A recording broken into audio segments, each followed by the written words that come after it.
So I'd like to ask you, what makes you different? What is it about you that attracts people to your business? Do you know? Does your staff know? And that's what we're going to be talking about today on Marc Haine Live.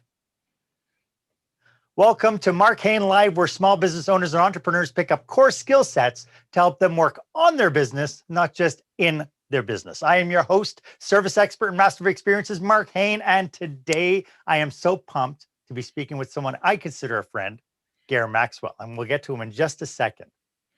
I just want to acknowledge my fantastic subscribers.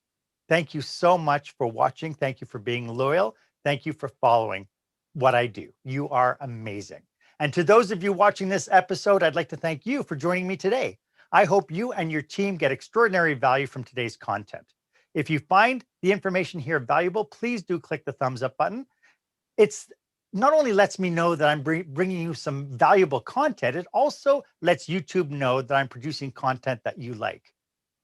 They kind of sort of track those things. Yeah. So go ahead and click the subscribe button and follow me as well.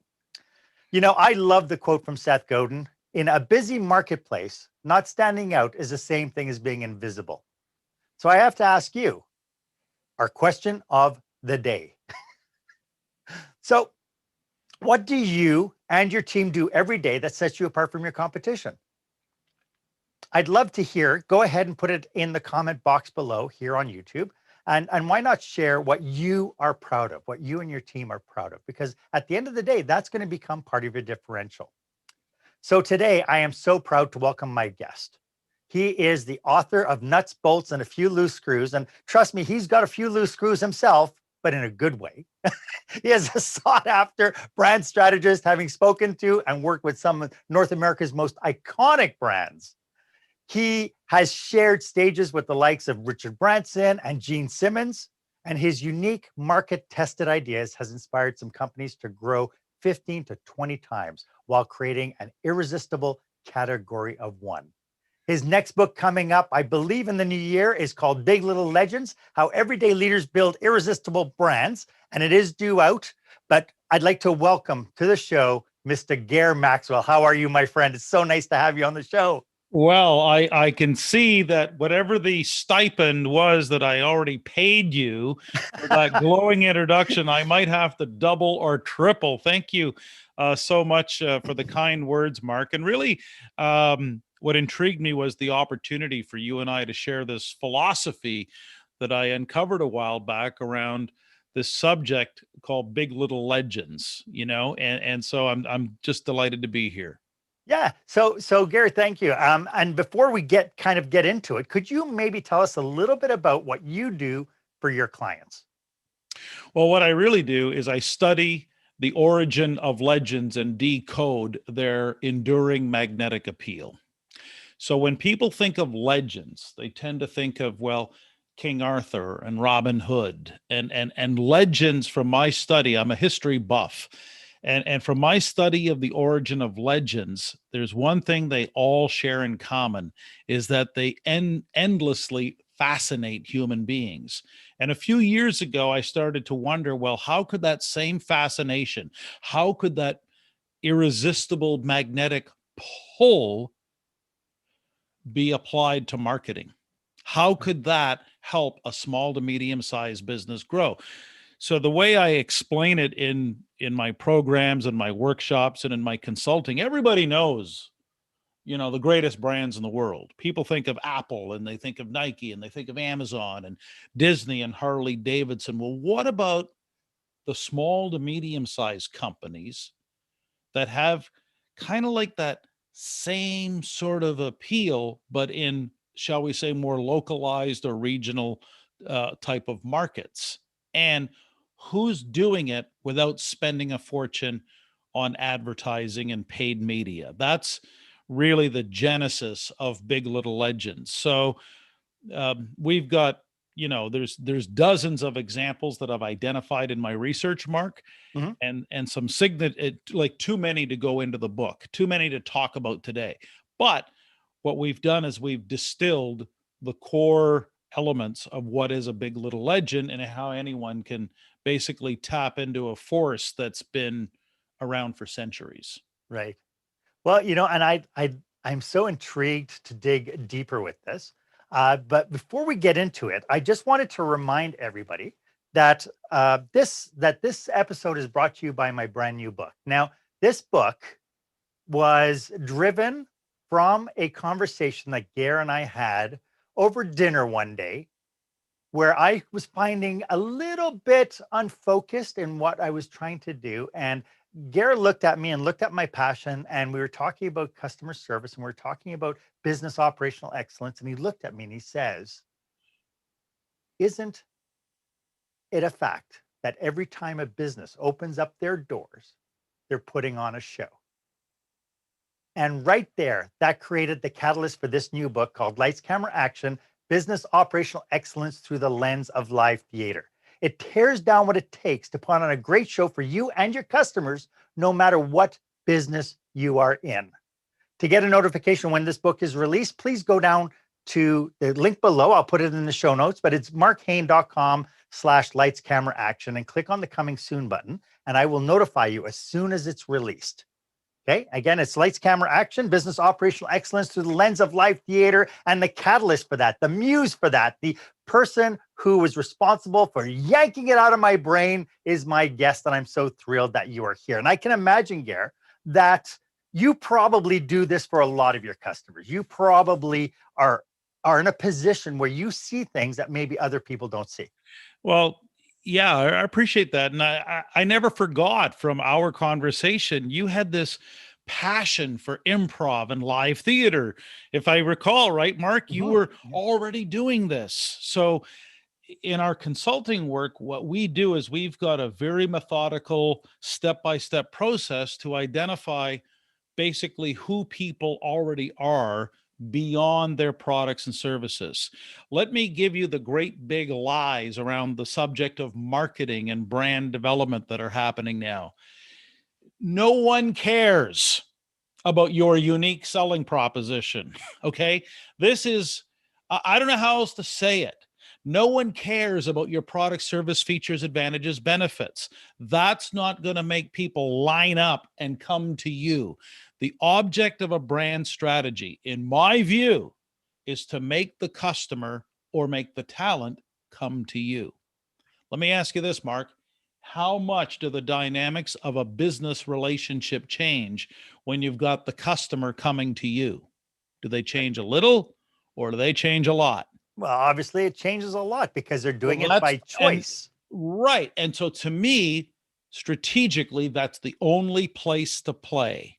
It's the only place you want to occupy. People go to Nike or Ferrari or Harley Davidson or Disney or Apple for a reason. Hey, I was lining up the other day. I'm still waiting to get my new iPhone 12 Pro because there's too much demand.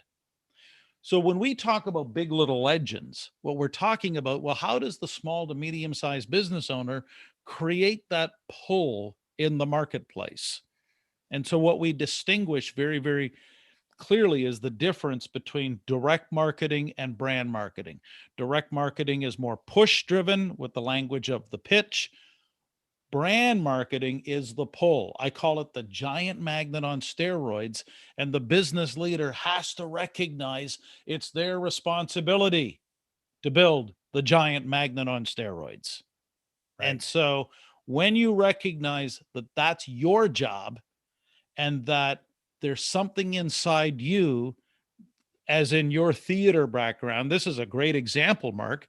You've got this theater background. Great. Tap into who you already are and use that to start to build something that has a chance to be irresistible. Mm-hmm.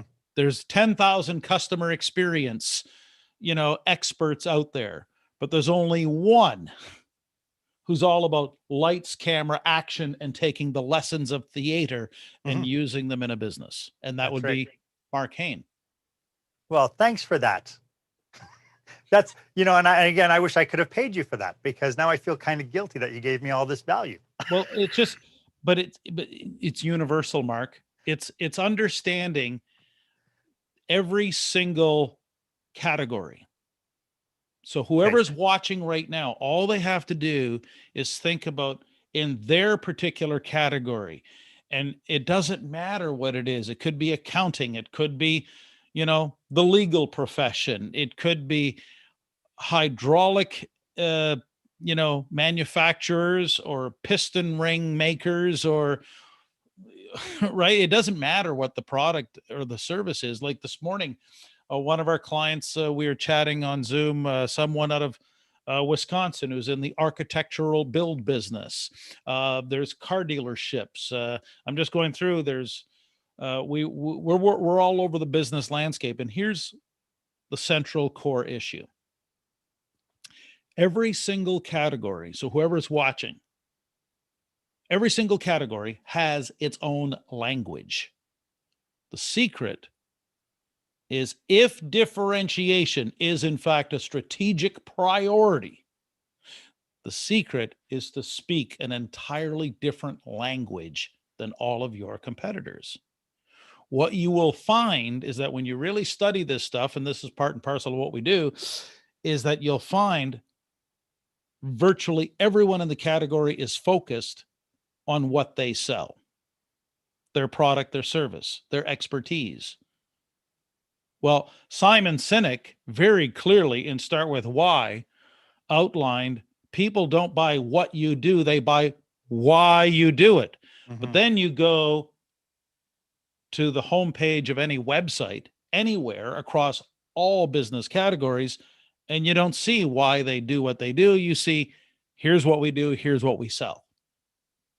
So it's a much bigger strategy. It's understanding you want to capture your why, for example, in the form of a story based on the values that you already possess, based on who you already are. I call it, who are you beyond the product and service? Yeah, I get it that you're a holistic healer.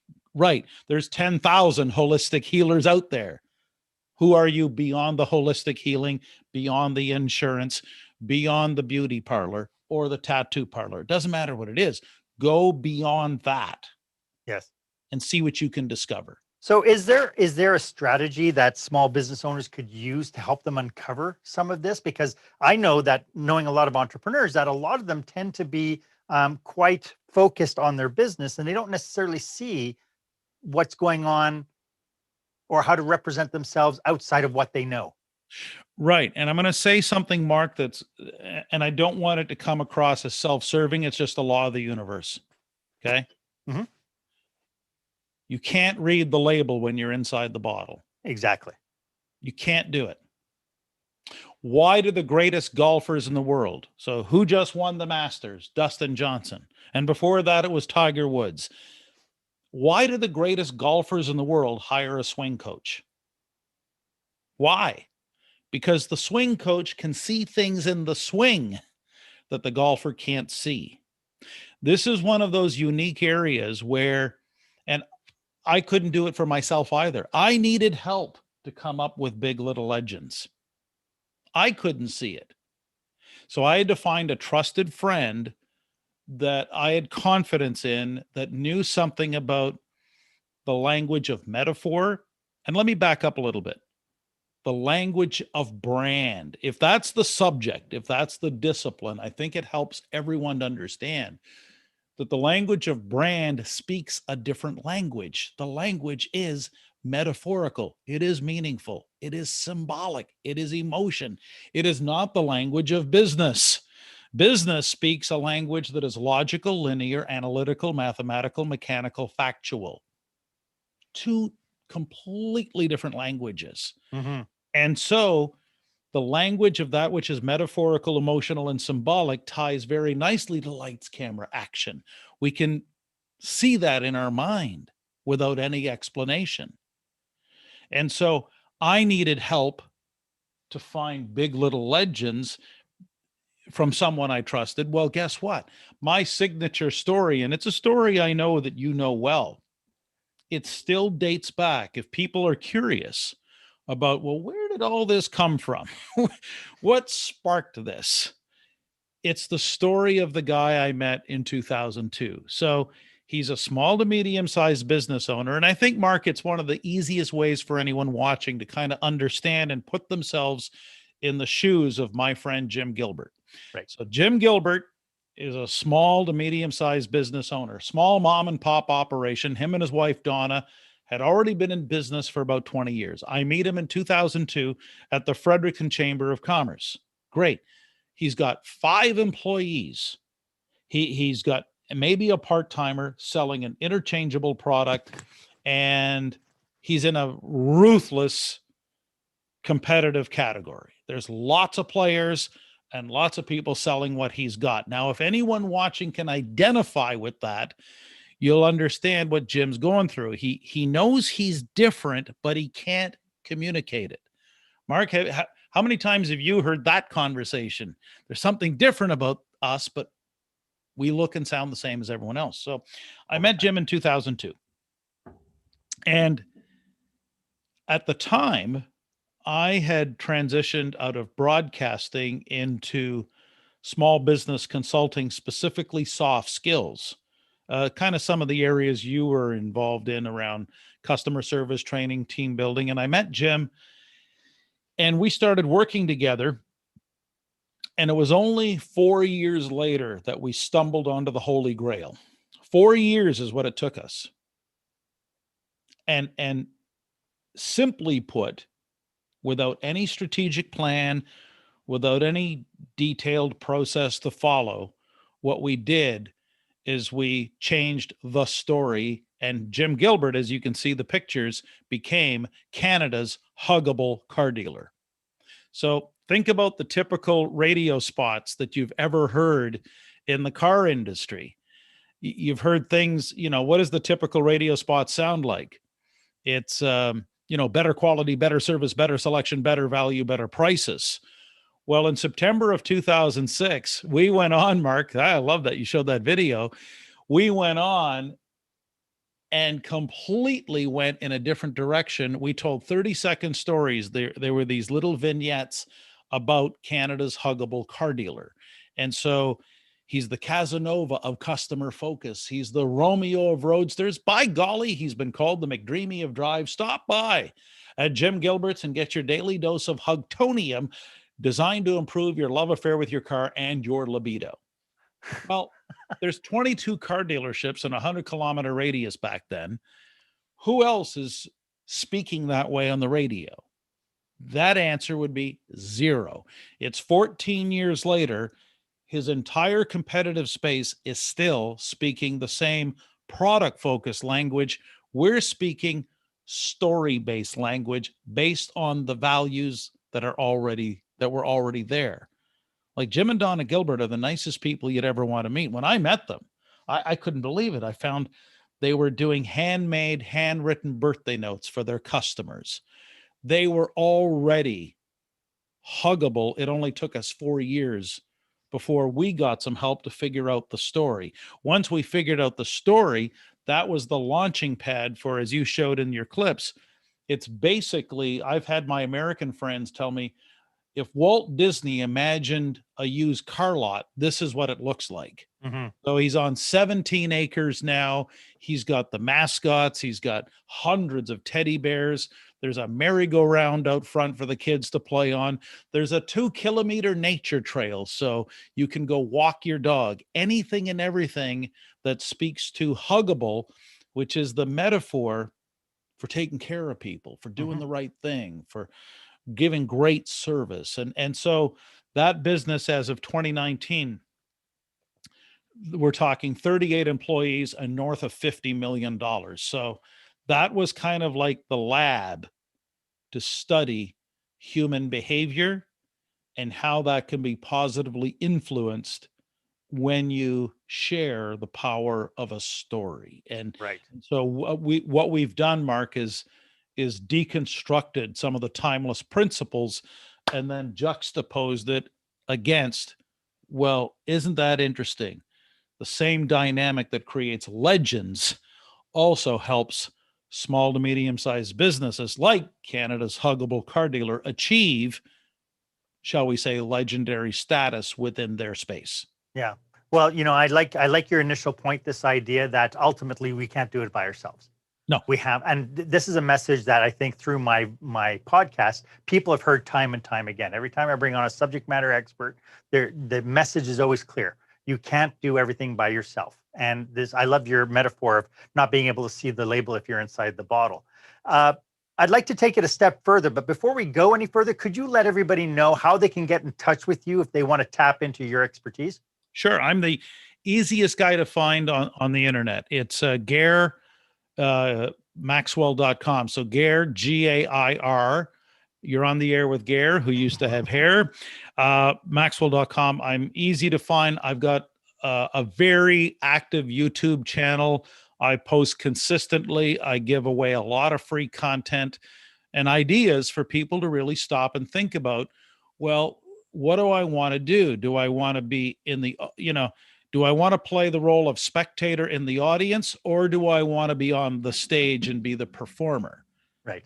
And so metaphorically, it's about how do you escape the mosh pit of the language of your category and get on a stage and become Metallica or Celine Dion or Garth Brooks, whatever your flavor is. See, that's what the Huggable car dealer is. Within his space, there would be nobody like him, which is not only how he became the largest independent used car dealer in all 4 Atlantic Canadian provinces, but as of right now, the brand has expanded into the world of Kawasaki. And as of September 1st of this year, he got into the Kawasaki business in 2018. In 2019, they were number 2 in the country. And as of September, by 11 units, number 1 Kawasaki dealer in all of Canada. Wow.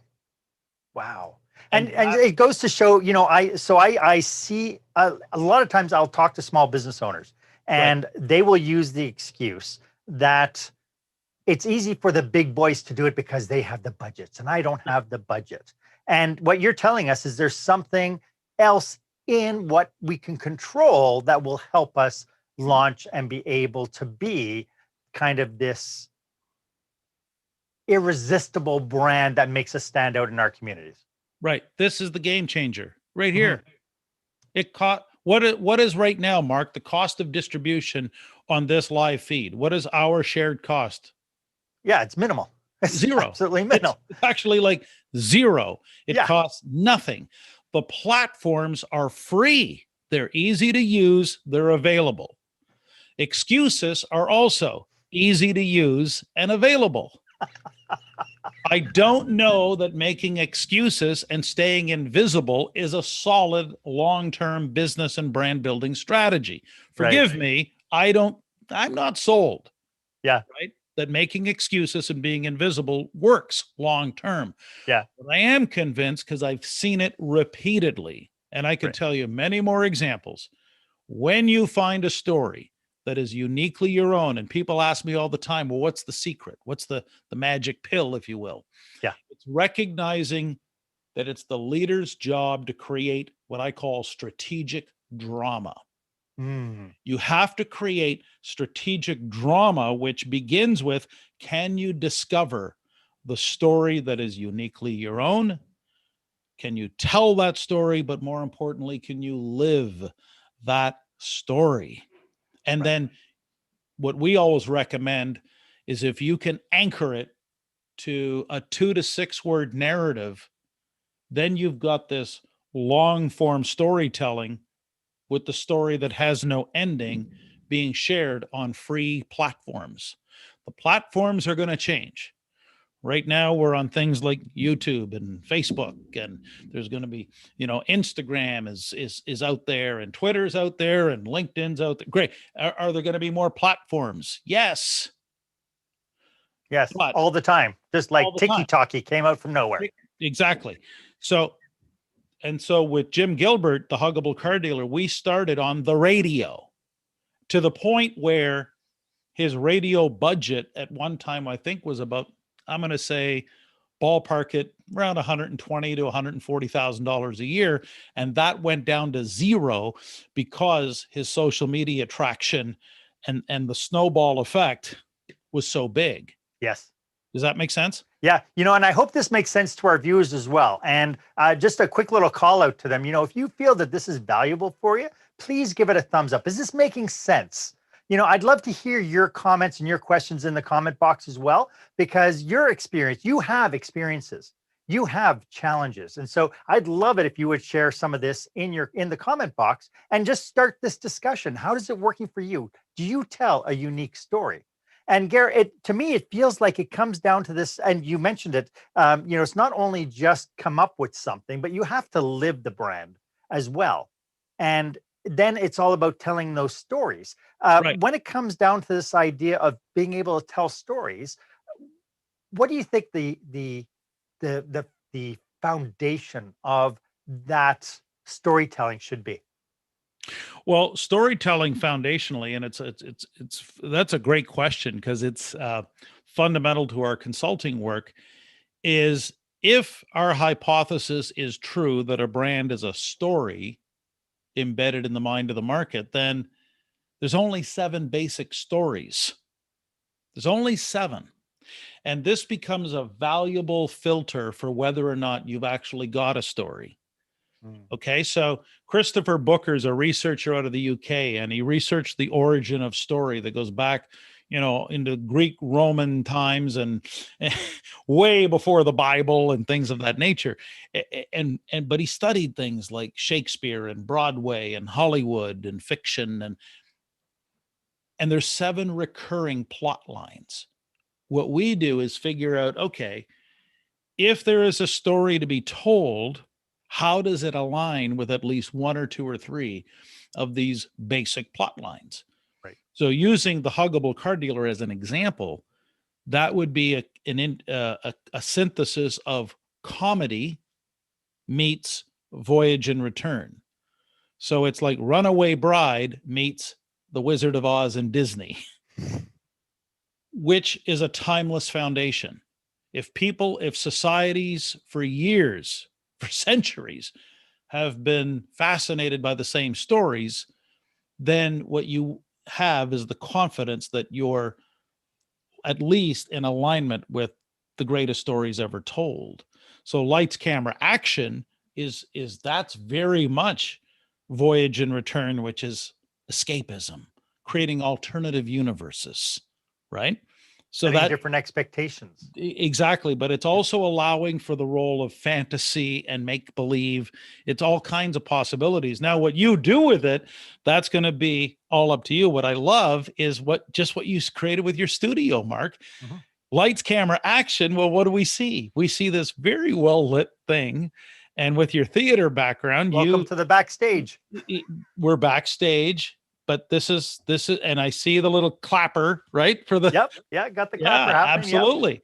These are and so the clapper is that would be one of the things that is symbolic, for example, of what lights, camera, action is all about, right? No different than the teddy bear, or I mentioned the Masters earlier, the green jacket. Mm-hmm. Why are they so, desperate to win that green jacket? Why? Just a green jacket. It's just a green piece of cloth. That's all it is functionally. Yes. But it's what it represents. And so the business leader, Mark, who can recognize a bigger role than just selling stuff, a bigger role than a laundry list of product, service, feature, advantage, benefit. No. Strategic drama begins when you can discover, tell, live your own story, and answer the fundamental question: who are you beyond the product or service? Right. I really appreciate the fact that you use kind of this idea that every industry has the language. Is there some way for these small businesses to figure out, are they like everybody else? Because again, being so close to it, how do they figure out, am I like everybody else? Every entrepreneur I've ever met has said, oh, I make better pizza than so-and-so. And oh, I do, I have a better hardware store than everybody else. And everybody thinks that they're different, but somehow when it gets out into the marketplace, yeah, it doesn't seem like it. So what can they do to figure out what is the language in their industry? Yeah, here I do an exercise all the time in my different workshops and my consulting programs. I call it the category language exercise, and it's astonishingly simple, and it would cost someone zero. It's there's no monetary investment. You just got to put a little elbow grease into it. Here's what you do. If you're if you're if you're a solopreneur, you can do it yourself. If you've got a small business, put 3 or 4 people in the room, and everybody grab a laptop. And what you do is you start studying. Each person in the room would study 4 or 5 websites of your competitors. Just study the websites. And here's what you're going to figure out. And it's right out of like I say, the book's coming out in 2021, but this is kind of like the workshop handout. And the category language exercise is so simple. You just go to page 5. And if anyone wants to email me and get a soft copy, I'll gladly email them this document. Okay. Oh, that's great. Yeah, absolutely. But the category language exercise on page 5, picture 5 people in a room, Mark. Yep. And everyone's got to study 4 websites. Well, on page 5, all you do is, okay, you make note of the commonalities. In other words, you put down, you were taking inventory. What are the common words and phrases used by all the websites on their homepage and their About Us sections and things of that nature? Okay, great. Those are the common words. And then, what are the common visual elements? And then what's the common strategy, the positioning, the themes? What you'll see in a lot of businesses is the strategy, the positioning, and the themes is right out of the movie Elf. Remember that movie with Will Ferrell? Yeah. He comes down from what is it? The North Pole into New York. Didn't he do something around the candy cane forest or the swirly gumdrop things? And he's in New York, and then he goes by the coffee shop, and what does he see? World's best cup of coffee. And he walks in. You did it, guys. You did it. In my view, Mark, that's how most businesses, a lot of businesses, market themselves from a strategy point of view. We're the best hardware store. We're the best. Really, what you're sending out to the universe is we're the world's best cup of coffee. Yeah. The point? Quality is not a differentiator. Right. You cannot differentiate on quality. Right. Quality is table stakes. We assume you're good. See, we're past that. We already know you're a good dentist. We already know you're a good engineering firm. We get that, right? Who are you beyond all that? But quality cannot be a differentiator. So when you study the common words and phrases, when you look at all the visuals, any business owner, and especially if they have a small team doing it, all you got to do is put flip chart paper on the wall. Yeah. Put it all down. Yeah. Post-it notes. Post-it notes of all the stuff that's the same. Yeah. I've had people tell me they go from website to website, and you can almost literally copy and paste complete sentences or even paragraphs about how. I never forgot I was doing an executive session with a CEO group in Edmonton with a guy who was in the business of it was very high-end specialized furniture. So hutches, tables, chairs, not discount, high-end. A lot of craftsmanship.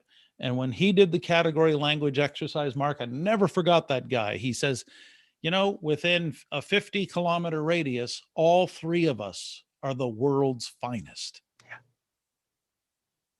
This is what you've got to figure out. What is the actual language of the category? And then you've got at least a baseline understanding of what brand strategy is. Brand strategy is this.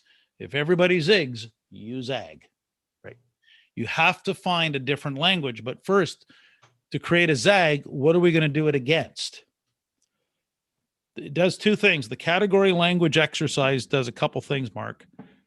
And one of the most important things it does is it fuels inside the entrepreneur this this question, and it's a question that's the jumping off point for everything. Can you decide what you're not going to be? Yes. Because if you can't decide what you're not going to be, you'll never discover what you could become. Yes. But that's a big leadership decision. See, this is not a marketing issue. It's a leadership issue. And that's why the subtitle is very deliberate. It's how everyday leaders build irresistible brands, not how everyday advertising agencies build irresistible brands, because brands are only built by leaders. Enzo Ferrari did it. Phil Knight and Bill Bowerman did it with Nike. Steve Jobs did it with Apple. Branson did it with Virgin. You can point all the greatest brands in the world, Walt Disney. This was leadership. And I look at Jim Gilbert, same thing, Mark. It's a leader that did it. Yes. Yeah. It starts at, again, like everything else, it starts at the top. So is there, when you're talking about this, I imagine that some people would watch this and go, oh my goodness, I got to get on this. I got to do this. Are there any cautionaries to what we're talking about today? Is it possible that people can go too far or kind of get off course somehow with this? Very easy. Of course. That's a great question. You're going to there'll be tons of distractions. The biggest thing will be the naysayers. The biggest issue will be taking advice from people who actually don't know anything about the subject called building irresistible brands. Marketing, in many respects, as a practice or a discipline, is a lot like being a minor hockey coach in Canada. I don't know how familiar you are, Mark, with minor hockey, the world of minor hockey. Anyone who ever coached minor hockey can tell you he's got 20 parents in the stands that are better coaches than he or she. Yeah. So everyone's got an opinion. Few have expertise. Yeah. Real expertise. Who's done this? And so, so anyone who's thinking about doing this, they've got to recognize you might not want to pay too much attention to what Aunt Sally has to say or Uncle Fred. You might want to say, wait a second, I got to learn a little bit about this, and because the long-term implications are real. Jim Gilbert's business has never been the same since we told that story. When we started telling that story, within 6 weeks, think about the logic of this. Mm-hmm. Within 6 weeks, Jim and Don are telling me complete strangers are walking up to them at the shopping mall, at the coffee shop, at the hockey games. Strangers. And they're looking at him. Is that true? Or are you really the Huggable car dealer? Can I get a hug? And we didn't know it back then. I mean, we were so young and naive, but looking back, those were the first seeds planted in the soil. That was the pull. They're coming to him. Right? And I never forgot at dinner that night, Jim saying, I've been advertising on the radio for years and years. He says, I've never had anyone come up to me and talk to me about my ads because they weren't ads. They were stories. Yeah. Okay. People hate ads. It comes up on YouTube, skip ad. What happens? Everybody you can't go fast enough. Yeah. But people will always have time for a story. Maybe not everyone, but story is something people love to see because we grew up with stories. They're part of our birthright. And not only that, Mark, but people actually share stories. They do. They don't share. Has anyone ever seen anyone on the internet share a unique selling proposition? Never. Ever. Never. And I think that is the biggest load of crap that's ever been sold in the management consulting world. When I hear these so-called experts talk about things like competitive advantage and USPs, I can't stab a fork in my eye fast enough because I think what a wasted effort towards nothing. Yes. But, but what's interesting about that is when you talk about things like USP, unique selling points, you're talking about money, you're talking about finances, you're talking about the accounting. You're not talking about business. You're not talking about the people in your business. And I think that's where the big differentiation makes is you're taking the step of we tell them why, we deliver on the why, and then we wow and we become irresistible to those people. Right. And what I identified, Mark, is that because I'm very focused on the world of that which is legendary and creating a pull strategy, Mhm. that means by definition, it has to speak the language of metaphor. Yes. And that which is symbolic. So that's the language of, everyone from FDR to JFK to MLK, right? It's got to represent something bigger. And when you Yes. can pull that off, then it's got a chance. Otherwise, you're just disappearing into the mosh pit or the sea of sameness, swimming with Right. everybody else. Right. Right. So that's kind of, That's great. you can probably tell, Mark, I can talk about this literally not just for hours, but for days. And here it is. I've completed the manuscript for the book, and I'm like, there's actually 2 more books that are going to come out of this book Nice. because there's so Such a much, big, yeah. because it's such it's for me, it's such a fascinating topic. I never get tired of it. Yeah. Yeah, this has been so great. If you were to recommend, to the people watching this, if they're sitting on their thumbs right now and they're just like, this is so much information, how do I get started? What's the next steps for them? Right. You can always do something real simple. Go to my website, subscribe to the blog, and that way you get like lots of free stuff. If you want to even Yep. go further, I do 20-minute Zoom calls all the time with people all over the continent and different parts of the world, actually, that just want to bounce ideas. Yes. Okay. You want to like a, like Fred Van Vliet, who's the latest to defy logic and go to the hoop. If you just want to bounce an idea, Yeah. I do Zoom calls all the time for that, right? That's And I'm a awesome. pretty easy guy to track down on the internet. It's not something that is mainstream, Right. like, right? It just isn't, because it's not another social media marketing expert. Exactly.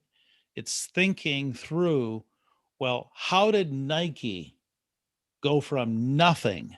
When they started Blue Ribbon Sports in 1964, Adidas was already a billion-dollar company.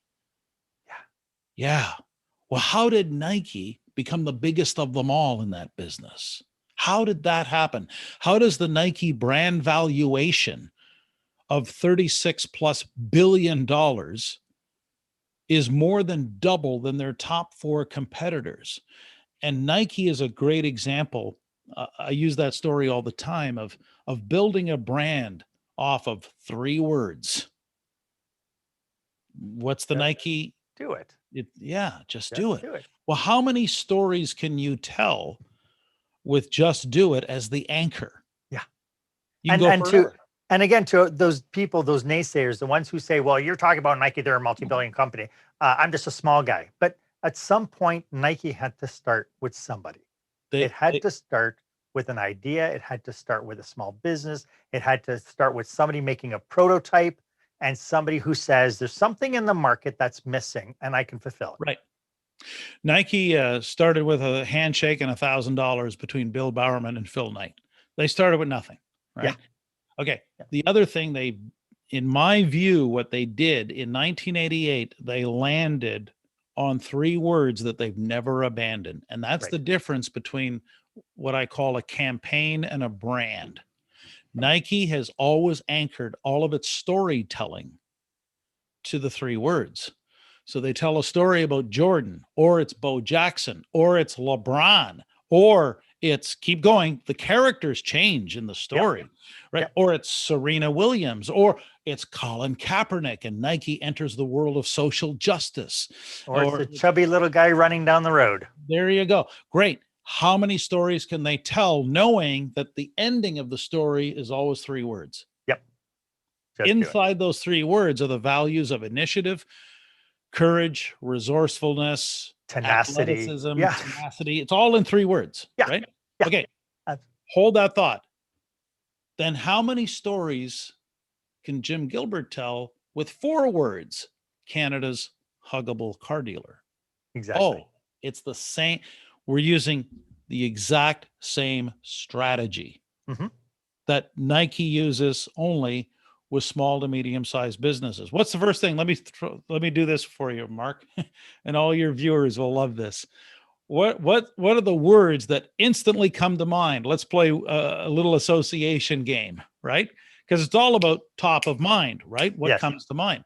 What's the first thing you think of, the first words you think of when you hear the word Reebok? Yeah, running shoes. That's it.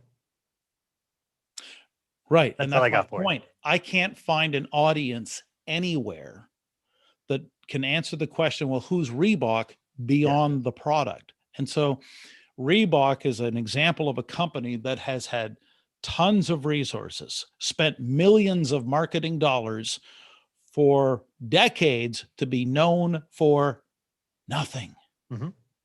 So when you are invested in your story, and it's a story with some, it's got some gumption, it's got some grit, it's got some actual, like, it's grounded in truth, Yes. right? Like lights, camera, action doesn't exist without your theater background. Yeah. Or it'd be inauthentic if it did. Exactly. So it's got to come from a real place. But Yes. once it comes from a real place and it's aligned with those values, and then you turn it into like I say, a long form narrative based on 2 to 6 words, then everything that you invest in the future is building equity. Yes. It's awesome.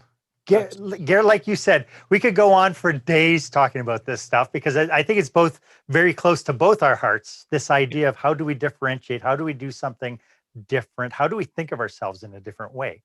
And so, like individuals, every business is unique, even if you're in the same industry. Unfortunately, this is all the time that we have today. Gair, I can't thank you enough. And again, just to remind everybody how they can get a hold of you, it's Gair at gairmaxwell.com. The email is Gair at gairmaxwell.com. The website is gairmaxwell.com. YouTube, I'm easy to find. Facebook, I don't hide from anyone. And Mark, That's a really long URL. I don't hide from anyone. Yeah, exactly.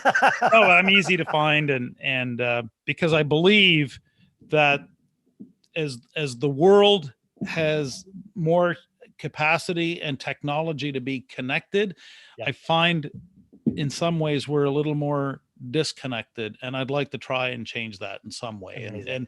And hooking up with you today is one example of that, because suddenly people are eavesdropping on our conversation, right? And suddenly people are getting to know you and more about what lights, camera, action is all about, and creating show-stopping experiences. And at the same token, hopefully, and this is the purpose of this podcast, hopefully it's giving people something different to think about in the context of their business. Yeah. The bottom line, if you need a closing statement, is don't settle for ordinary, be legendary. Awesome. Gair, thank you so much. I so appreciate you being here to share your knowledge, your passion, and your expertise. And to those watching, why don't you give me a thumbs up if this was of value to you? Please do it if you found it was valuable. YouTube likes it when we engage, and so they'll turn around and go, oh, Marc is somebody we should maybe be listening to. And as always, my offer also stands. If you would like 30 minutes of my time to brainstorm your business with you and your team, that's always the provision, please feel free to book yourself on my online calendar. The link is down below. It's the one that's listed as meetme.so/Marc Haine. And as always, I am at your service. And if you haven't done so yet, why don't you hit the subscribe button, ring the bell. That'll give you first dibs whenever I bring you some fresh content to help you work on your business, not just in your business. My name is Marc Haine. I hope you stay safe, stay healthy, and dare